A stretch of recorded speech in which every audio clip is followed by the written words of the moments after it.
Swayam Prabha. Digital India. Educated India.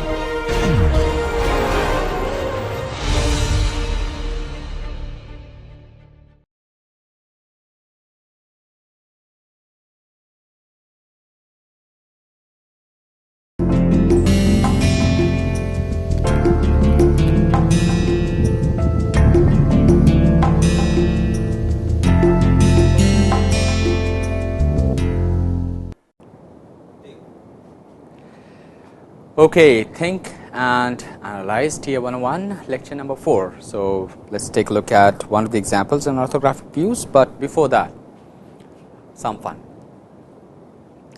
Are you available on Fridays or Saturdays for your AutoCAD workshop?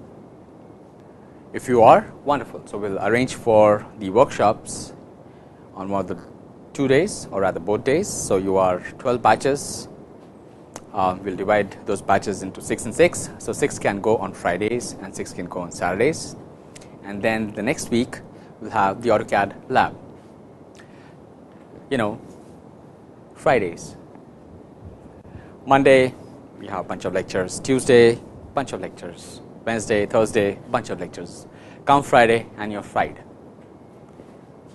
Right? Friday. Anyways, don't worry about that. Doesn't matter. Sense and nonsense, some more fun. Did you have your lunch yet? It's 2 o'clock. Okay, so the reason why I have posed this picture up is to make a point. We tend to spoon feed you.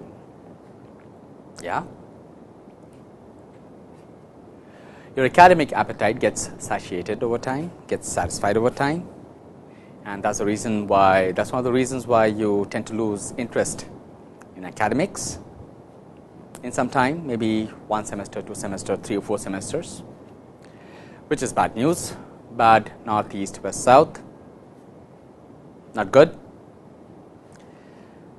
The point that I'm making is you should never stop asking questions, no matter what. Academics or otherwise. Keep your curiosity alive and feed me with it. I'm hungry for your curiosity.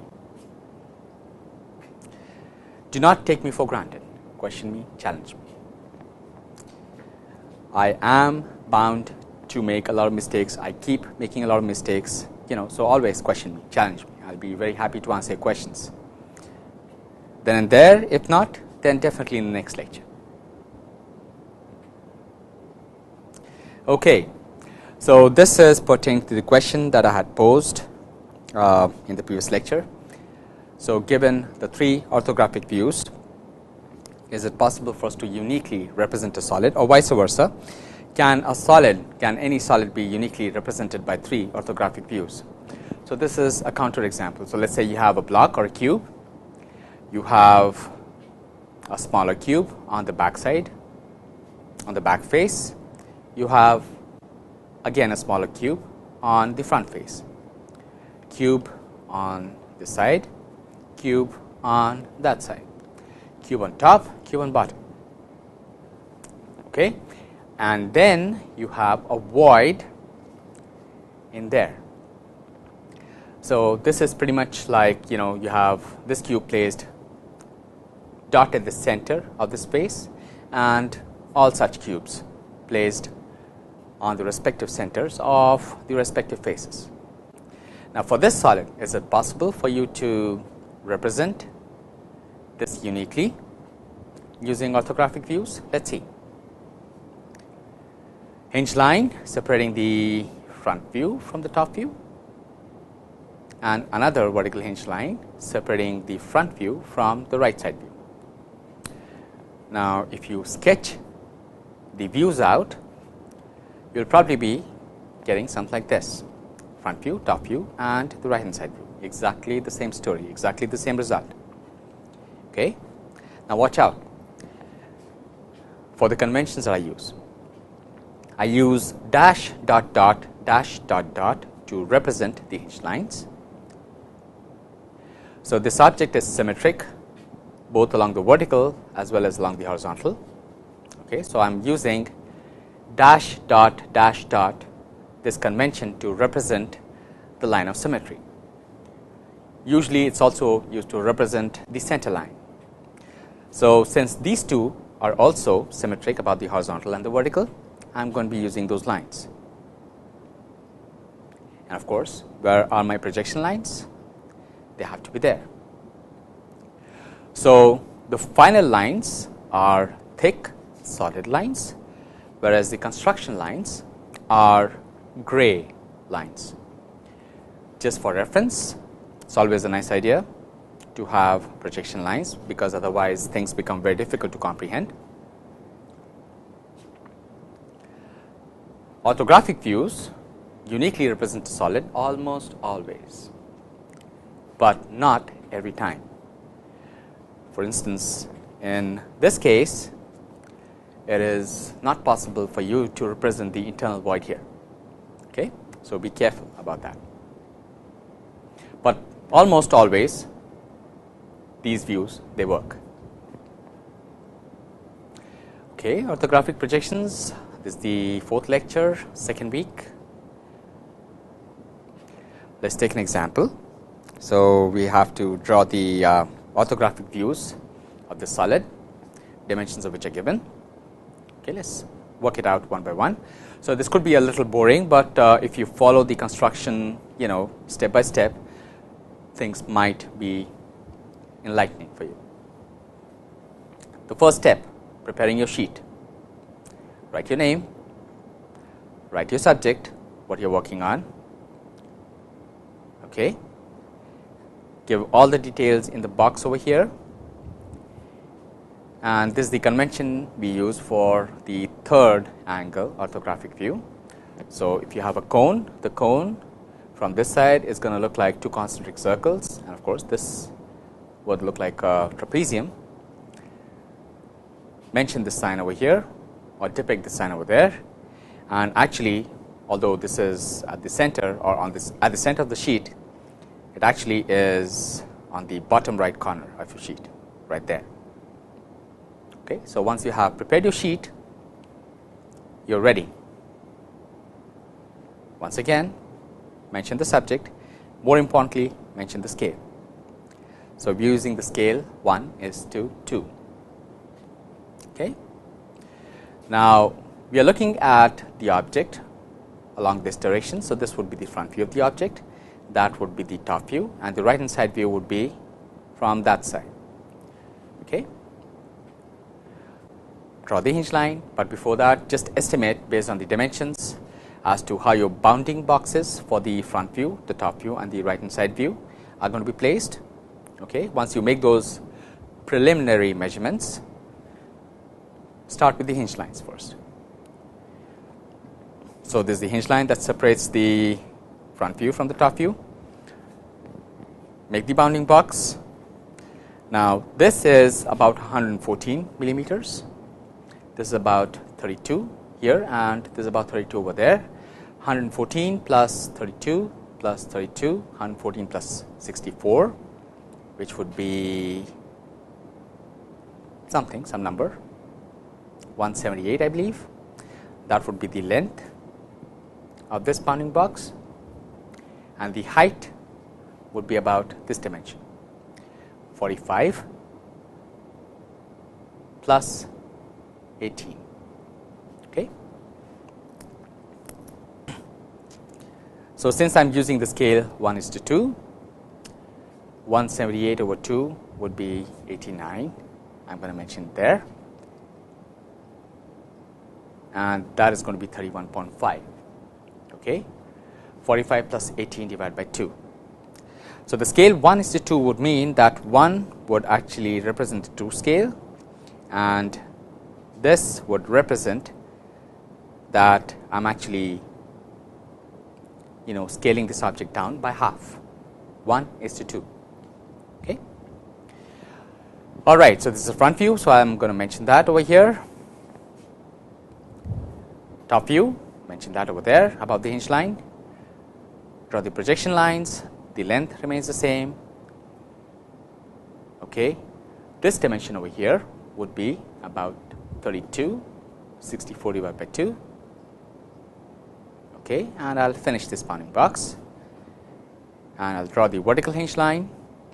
Here I'll be sketching my, or rather drawing, not sketching, drawing my right hand side view, extend the projection lines. Okay, and I will draw the bounding box over here. So this length is the same as this length, 32. This is about 31.5. It's pretty much like a square. It's a profile view. So the side view is also called the profile view.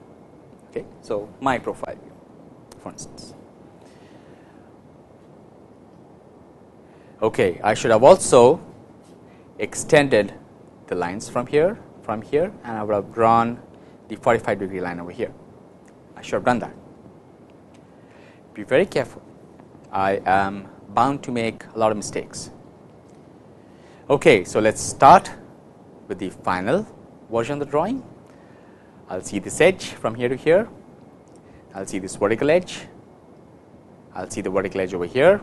Okay, although this is like a semicircle, I'll see the corner of that, or the extreme of that. Okay, I'll see this horizontal edge from both sides, and then I'm going to draw a projector from this point over here up to the top, and on this projector would lie this edge. Likewise, on this vertical projector would lie this edge. Okay. Well, I'm actually going to be working on the right hand side view alongside. All right. So this is the edge that I draw here, the second edge that I draw here. Okay, then I would draw this edge. So this is about 64, 38. So 64 minus 38 is whatever dimension divided by 2. So its dimension is given 13, 13 divided by 2 from both sides. I would draw this projector from here to here. Okay, likewise the other vertical projector. This dimension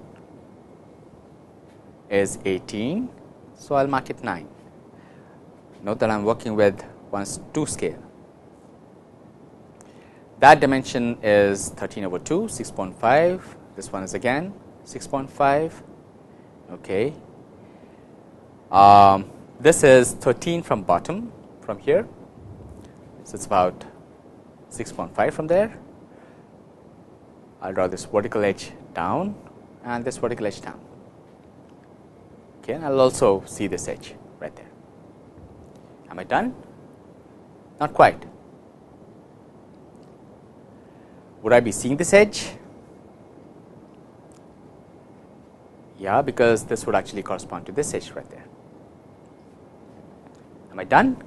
Again, not quite. How about these circular holes or cylindrical holes? I'll have to depict that as well. Now, if I look at this object from this side, are these holes visible? No, but they have to be shown somehow. So I'm going to show that using hidden lines or dashed lines. Okay. Nevertheless, I'll work on them a little later. Let me project this guy here onto the right side view. I'll start working with the top view. So this is this edge that I've drawn there, this edge that I've drawn in my top view, this edge here, very easy. Okay, I draw the center portion, mark this as 19 divided by 2, which is 9.5, I guess. Draw this edge and dimension. So always a nice idea to dimension while you're drawing different features of the objects in 3 different views. This is 9.5, 19 divided by 2. And then I'll depict this edge and this edge, and then I will complete this loop. So this part is very nicely visible in the top view. What else? Well, this edge, and then there's this edge, right? Okay, so I already know what this dimension is. So from here I can measure what this extent is. All right, so these edges would also show up on the right side of the top view, and then I would mark the center. Okay, I would mark the center line, and then I will draw this semicircle on the left as well as on the right. Okay. Well, ideally, before I did that, I should have marked the vertical center line as well as the horizontal center line on both sides to, depict the center of the semicircle as well as the circle. Nevertheless, maybe I am not that patient enough. So I do that now, and with these as centers, I draw a circle of diameter phi 22 on both sides. Okay, so this dimension is 114 divided by 2, 57. That dimension is 64 divided by 2, which is 32. Now, this is of radius 32, so I am going to be using a leader. Now, the way I depict this leader is as if I have an arrow, this line pointing towards the center of the semicircle at 45 degrees or 30 degrees or 60 degrees if you have many such circular features here. So, this one is at 45 degrees, and then I will draw horizontal, and then I will depict, this is R16 scale 1:2. Okay. And that one again at 45 degrees on the other side of diameter 11 scale 1:2. So, since there are two circles, so it is like 2 times phi, that represents the diameter, times 11. Okay. Am I done with the top view? Not quite, or perhaps, I don't know, you tell me. Now, I should have dimensioned this before, but I am dimensioning it now. So, this is about 13 divided by 2, which is 6.5. Okay, so as I said before, there would be two circular features here also getting represented in the front view.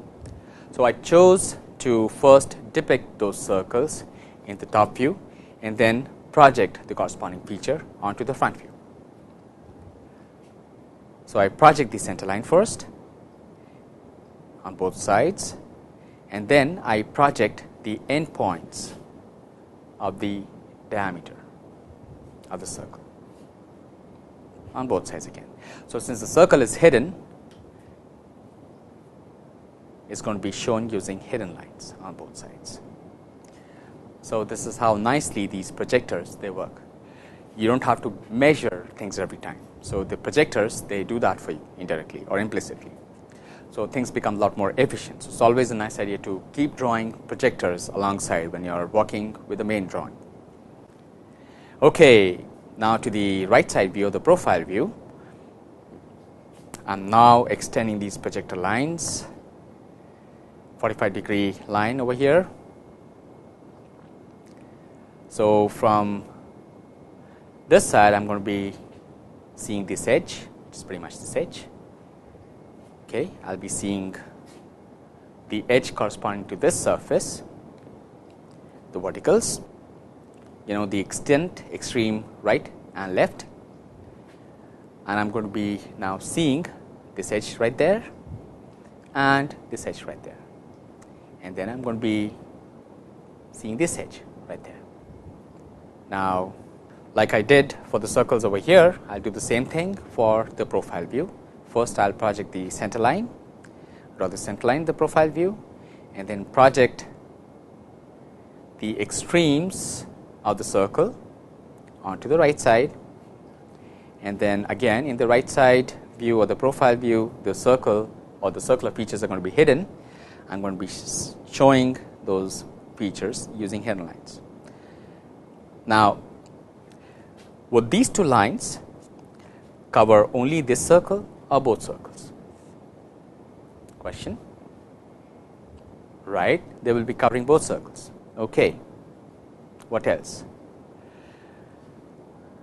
Now, this slope is something which would be explicitly visible only in the profile view, not in the front view nor in the top view. So, you would know the extreme point for this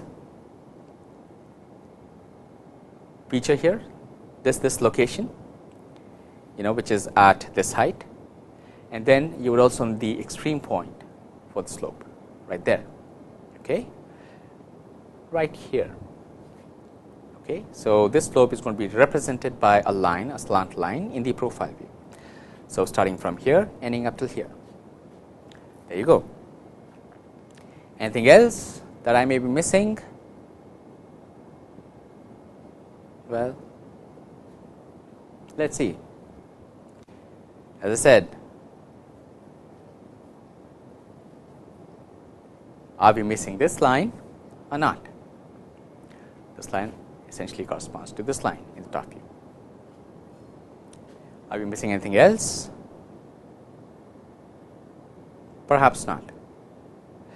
But this example, I deliberately made 3 mistakes. I will talk about that, something that is quite common amongst you. So, you would do that. Mistake 1, I have depicted scaled dimensions, but not true dimensions. Now, what is going to happen? By convention, I should be depicting true dimensions. Okay? The reason is because I am mentioning the scale over here 1:2. So, of course, any person who is interpreting these drawings, he or she would know that the drawings themselves are scaled by half, but he or she would actually see the true dimensions if I depict them. Number 1. Number 2, look at these decimal points 9.5, 6.5, 6.5, 6.5, 31.5. It's not a good idea to show numbers by means of decimals in your drawing. Always a good idea to show your drawings by means of whole numbers. Mistake 1 that I made, you should not make those mistake or that mistake. Even if you are scaling your drawing, you should be depicting true dimensions.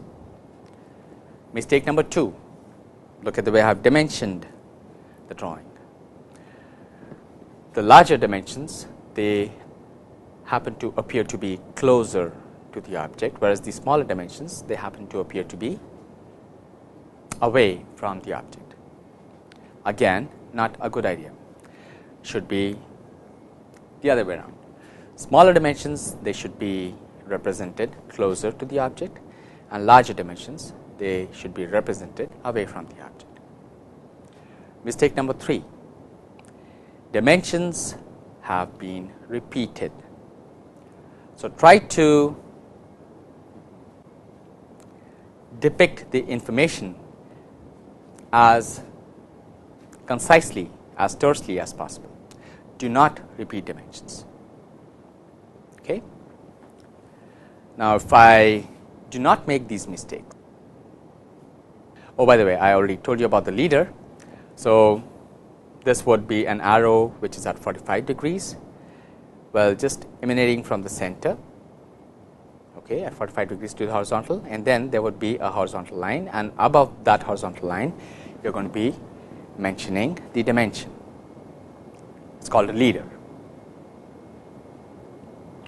Likewise, we have a leader here as well.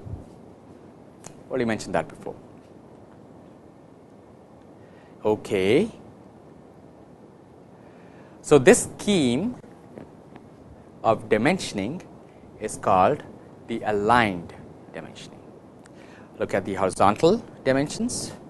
We have an arrow with arrowheads on the right and on the left, and the dimensions happen to appear to be above the dimensioning arrow.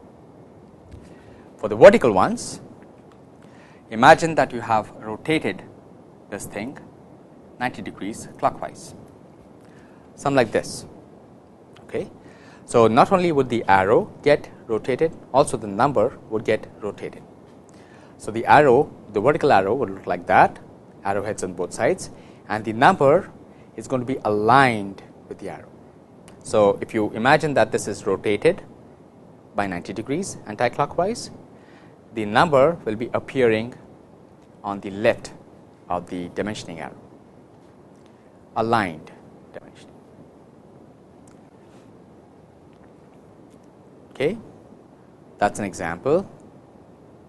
As I mentioned, the number above the arrow for the horizontal dimensions, okay, and for the vertical dimensions, the number to the left of the arrow, okay, but aligned with the dimensioning arrow. So, you would not want to write 32 as this on the right side, or even 32 as being aligned to the horizontal line. That would not be correct. Okay. So, if I correct those mistakes, if I bring in smaller dimensions inside, the larger dimensions outside. Okay, but before that, in case of horizontal dimensioning, dimension or the number below the arrow is incorrect. In case of vertical dimensioning, dimension on the right hand side of the arrow is again incorrect. Mention that just to emphasize. So, if I go back, for instance, and if I try to correct these mistakes of mine, mistake 1, mistake 2 and mistake 3, and if I depict all 2 dimensions, number 1, number 2, if I depict smaller dimensions closer to the object, larger dimensions away from the object, and if I make sure that the dimensions do not get repeated. Okay, let me go forward. My drawing would pretty much look like that. Okay, smaller dimensions closer to the object, larger dimensions away from the object, all these dimensions in true scale. Okay, the fact that I mentioned the scale over here gives the interpreter feeling that these drawings are actually scaled by half. Okay, all right, and of course, I have let go of repeated dimensions. Okay. All right, so first example in orthographic views. This is one of your lab problems. I'll end this lecture here. Keep thinking and analyzing until we meet next time.